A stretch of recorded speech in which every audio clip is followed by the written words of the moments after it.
the Radio Forest Podcast. Hey, Forest, it's Selena with the Alanis Morissette book. How are you today? I'm good. How are you? Good. You're an author, music journalist, talking about the Jagged Little Pill, 30 years of Alanis. Talk to me real quick about the setting at the time when this comes out. I mean, there are women, but I don't think albums that hit this fast, this big, this unexpected, right? It's other people in the game that we know, like your Madonnas and people like that. Yeah, absolutely. It was a really interesting time. So 95, we were coming off of the 80s polish with the hair metal scene and the pop stars like Madonna, Paula Abdul, and Janet Jackson. We also had a changing of the tide with Nevermind from Nirvana, released just a few years prior in 91.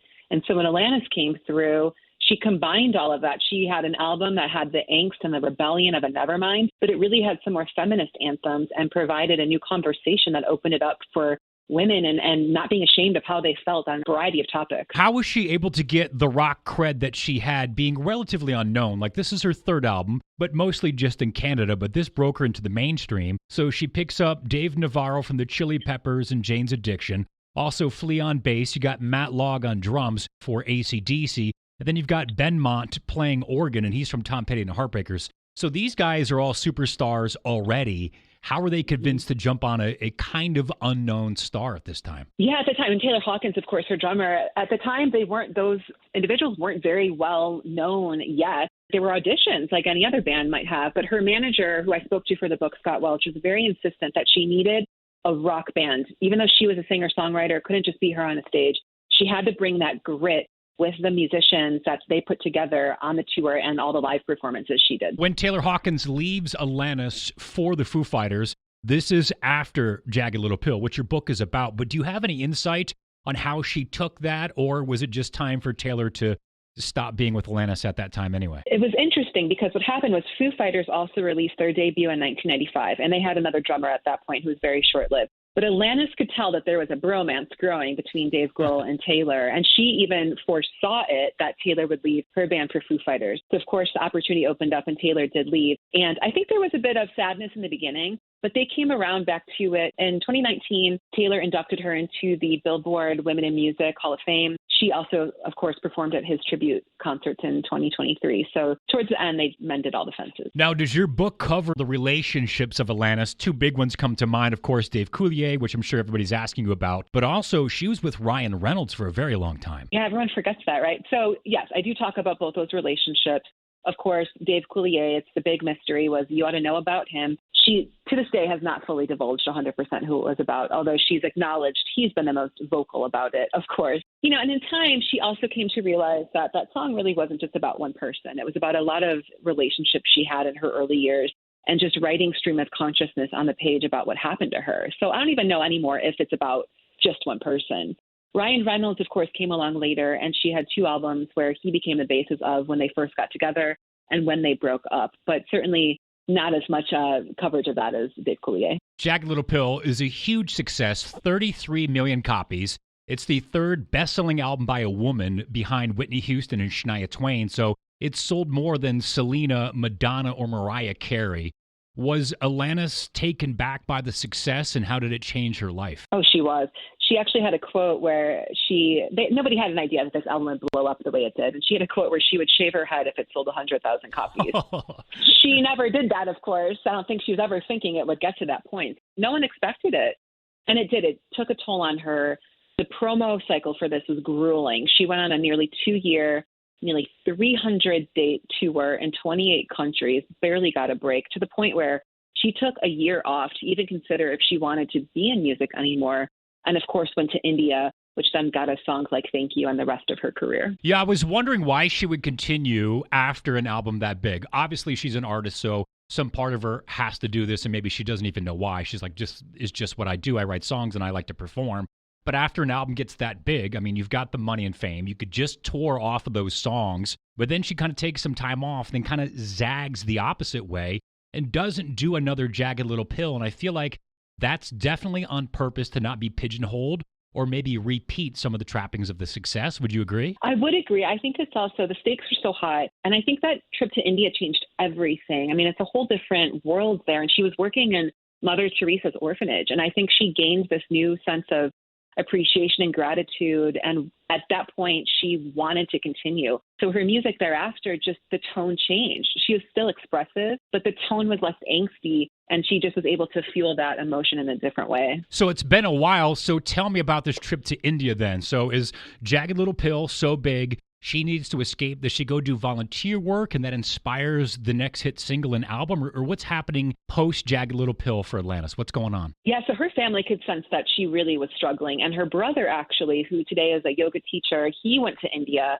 when he was trying to cope with the fact that his twin sister was gaining all this fame. He had a life-changing journey to India. He recommended it to Alanis. And so she went with some girlfriends, her mother, and she involved herself in everything but pop culture. She was hiking, she was doing yoga, and she was volunteering in Mother Teresa's orphanage. And it just changed her whole perspective of removing herself from the chaos and the stress and just having a moment to process and then come back to a fresh, clean slate. So what does she do with the success when it comes to money? Is she buying houses? Is she buying cars? She does have houses. She was in California in the Los Angeles area, but she eventually moved up to Northern California where she is now. There was no real excess that I could find about it. She wasn't one of these people, I think, who was like flaunting anything. That's just the charm of Alanis. She's real as they come. One of the stories in the book is actually from her Jagged Little Pill era manager. When she won the Grammys for that album, the record label asked, what should we buy her as a gift? Because normally they buy extravagant cars and stuff for the musicians who made them all this money. And he told them, I want you to buy her a tuned Steinway piano, deliver it to her house. They did that, and she shortly thereafter wrote the song Uninvited. That became her next big hit for her. Oh, wow, that's cool. Yeah. So Jagged Little Pill, why write a book about the album and not Alanis herself? What did this album mean to you, or where were you when this impacted you in whatever way inspired you to eventually write this book? So this album, I think, is going to be considered a classic, even as time goes on. We're still talking about it 30 years later. It's still relevant as ever, and I don't think that feeling is going to go away. For me, it hit me at a very impressionable time. I first heard it when I was 13, when the album came out. An uncle of mine actually introduced me to it, and I didn't understand it when I first heard it, but he told me, play it again when you get older. It's going to mean something to you. And I sure did. And it became just an album that became a soundtrack of my life. Every stage I was in, this album, the songs resonated differently with me. And that's just how universal it really is. So we said it was going to mean something to you. What do you feel like it meant to you? Was it the album, or was each song kind of different? Because she does go different ways with the songs off of Jagged Little Pill. There's angst, there's love, there's hope. Yeah, there's so many themes. And I think what it is, we never had an artist like this who brought so many different emotions and conversations about what it was to be a young person and a woman trying to grow up, coming of age kind of story. And so I think no matter what you were kind of going through, you found something in at least one of the songs, if not more. And for me, it's, when I listened to the album early on, of course, you ought to know I was dealing with teenage heartbreak, and that was my anthem. Now, as I've gotten older and I'm a stepmom to a young 14-year-old, I listen to a song like Perfect, and I'm like, oh my goodness, I have to watch out for that in my own kid to make sure that she's not having the same, struggles that Alanis did when she was a teenager. As a music journalist, can you tell me maybe some of the interviews that stand out in your mind, either recently or just some of your all-time favorites or ones that kind of caught you off guard? There's been so many. I've been so blessed to have this career. I think one of my favorites was my very first one. In 2007, I wrote a very early piece on Adele before anybody knew who she was. I saw her at a 100-person cap room in Chicago where I'm based. There's maybe 20 people there. I was hanging out with her. That was incredible. I also got the chance to fly to Nashville and spend a day with Jack White, which was incredible, and getting in the mind of an artist. There's just been so many over the years, and hopefully one day I can have a book putting them all together too. Now, I've never seen Jack White live, so a two-pronged question here. What's he like one-on-one, or at least on a personal level? And also, what's a live show like? I've seen videos, but I've never been. He is a musician's musician. He is so serious about his craft. And, it's hard to even get him to kind of open up and laugh a bit because he's just so focused on wanting to talk about music and his motives behind it. And it was just a gripping conversation about someone so passionate about their craft. And live, it's the same exact thing. The way he's able to just communicate with his guitar and the way that people are held in a trance when he plays, I've never really seen something like that. People aren't distracted when watching him. he is just someone who just puts all of his energy and fire into the performing arts. What about the Deftones? I know you've also interviewed them. Did that one stand out in any way, or is there any insight to the band you felt like from the interview with the Deftones? I love the Deftones. That was a few years back, and I can't remember who I actually interviewed from it. It wasn't Chino. It was a great interview, and actually I'm hoping, because their anniversary of their first album, Adrenaline, is this October, also turning 30 years old, and I'm fingers crossed, maybe we'll get an interview with them. I'm trying. We'll see. What about some recent concerts you've seen? Also, again, being a music journalist, you go to a lot of shows, like we talked about seeing Jack White live several times. And for me, it's not always the biggest show I've been to.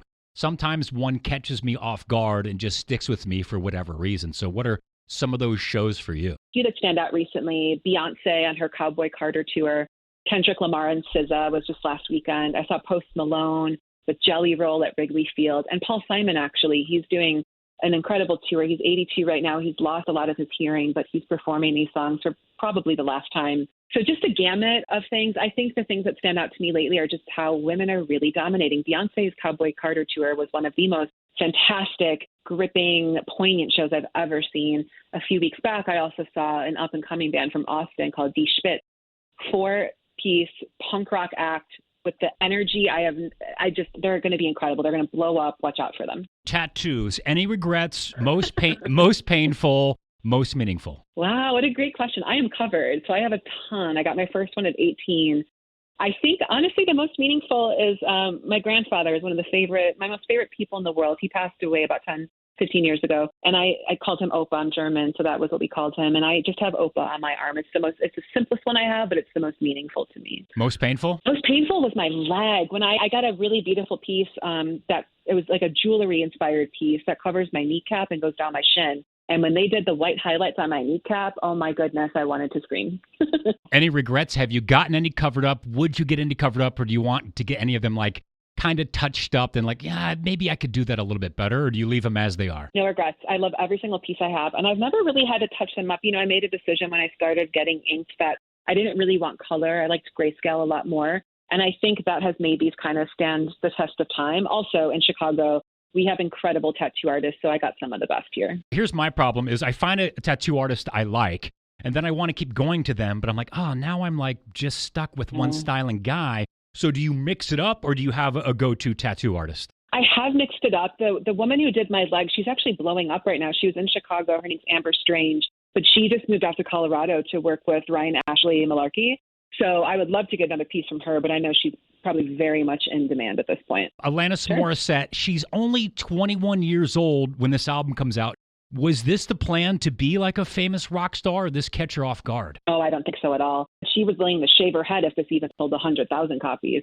I think for her whole goal is she wanted to make an album that was what she really wanted to say, because in Canada, she was a teen pop star, and that wasn't really her thing. When you're younger, maybe it was what she was into. She wanted to make an album that fully expressed the gamut of her feelings, and I think it was more for her than anything. But then, of course, it became this album that just affected millions. Well, it's author, music journalist Selena Fragassi. Alanis, 30 years of Jagged Little Pill.